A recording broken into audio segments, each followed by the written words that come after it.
Joining me now as we approach Australia Day, Shadow Indigenous Affairs Minister Jacinta Price and One Nation leader Pauline Hanson, two of my favourite Australian politicians. How are you both? Great to see you. Now, Jacinta, let's kick off with you, Jacinta. We've got another Captain Cook statue being vandalised. Yet again, here we go. What are your thoughts on this? Why do they keep doing it, and what should Australians be doing about it? It's become like adults acting like petulant children, really. I mean, they're not going to achieve what it is they want to achieve. All they're going to do is cost the ratepayer or the taxpayer that bit of extra money to clean down the statue once more. I mean, if they're really concerned for Indigenous Australians in this country and our most marginalised, they'd invest that energy into doing something positive to improve somebody's life instead of acting like petulant children and vandalising statues such as Captain Cook. I mean, let's face it, he's part of our nation's history. You can't erase him from our history. And largely their lives are as they are, and the benefits they have in this country are because of what occurred in our history. You can't erase that, unfortunately. Well, I actually agree with you, Jacinta, and maybe we should change the name. The activists wanted to be called Invasion Day. I think we should call it Gratitude Day. Let's call it Gratitude Day, Pauline, in which all Australians from all walks of life say thank you to Captain Cook for setting up this wonderful country that we call Australia. What do you think of that idea, Pauline? Saying which should be compassionate, and this is called Mourning Day, and division in our nation. My God, I mourn the 364 days of the year other than Australia Day because I see the division that's happening in my country. I see people are treated totally different purely based on race. Until we get rid of race-based policies, nothing will change, Rowan.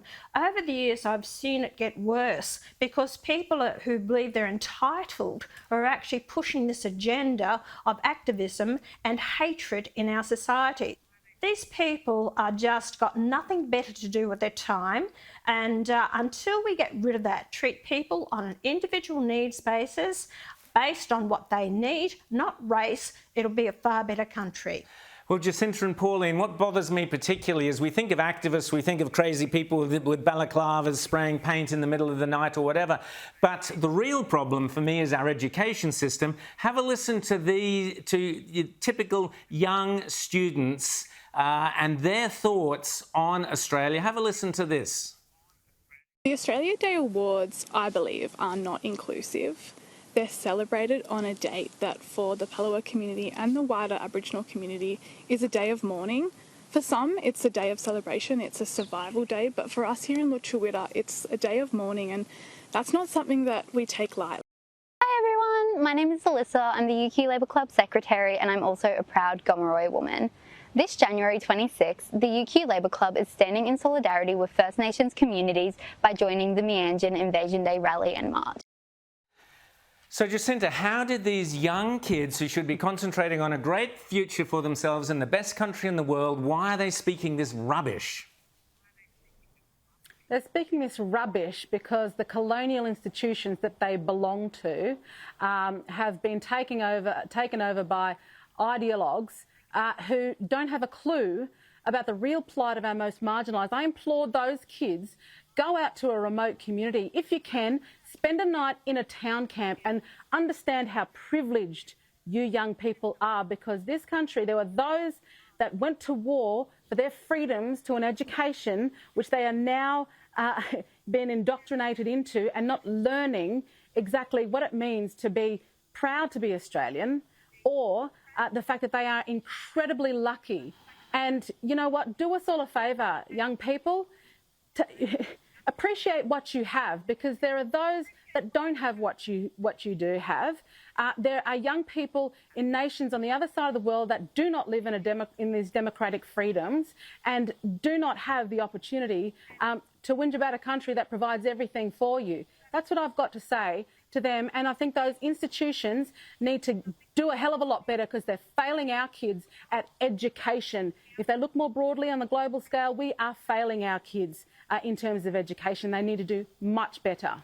Couldn't agree with you more, Jacinta. Pauline, One Nation have released some very interesting policies recently on getting our vets back to work, our pensioners back to work if they want to, and on pulling out of the World Health Organization. I love them both. Tell us quickly about them both. All right, we released this that any age pensioner who's 67 years or more, who has an age pension with all its benefits, can work unlimited hours, and all they do is pay the tax on the number of hours that they work. It will not affect their pensions. This is for the veterans as well.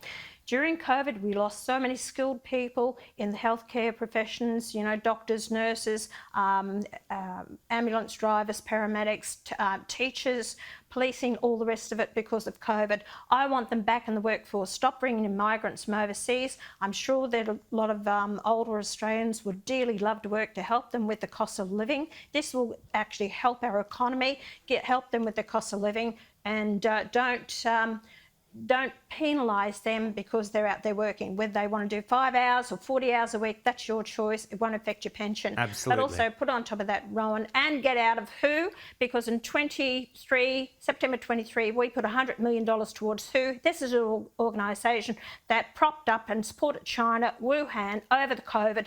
We do not need an international organisation where people never set foot in Australia. Let's protect our sovereignty with our own elected members of parliament and our own officials here to tell us where we should go with our health issues in this country, not allowing it to people to dictate to us. Just quickly, the independent self-funded retirees out there, I haven't forgotten about you. I will be releasing my policy very soon to help you as well, and I think you'll be very pleased with what I'm going to release. Great. And Jacinta, I love the coalition policy about the one flag. Tell us about that. Oh, look, absolutely. You know, I can't stress enough, and I've always said this, that we are Australian in this country. We're all represented under the one flag. For those who are ignorant about our Australian flag and they don't understand, Indigenous Australians are also represented through that Southern Cross, which my elders from a tiny community near Tennant Creek are clued up enough to understand that it is chukurpa, it is part of dreaming, that we are represented in the Australian flag that belongs to each and every one of us. And again, there were those that fought for our freedoms to live under that flag in a free democracy. That is what we should be celebrating and stand in front of. One Nation under the Southern Cross. I love it. Thanks so much, Jacinta Price and Pauline Hanson, and a very happy Australia Day to you on Sunday. See ya. Thank you very much. Happy Australia Day.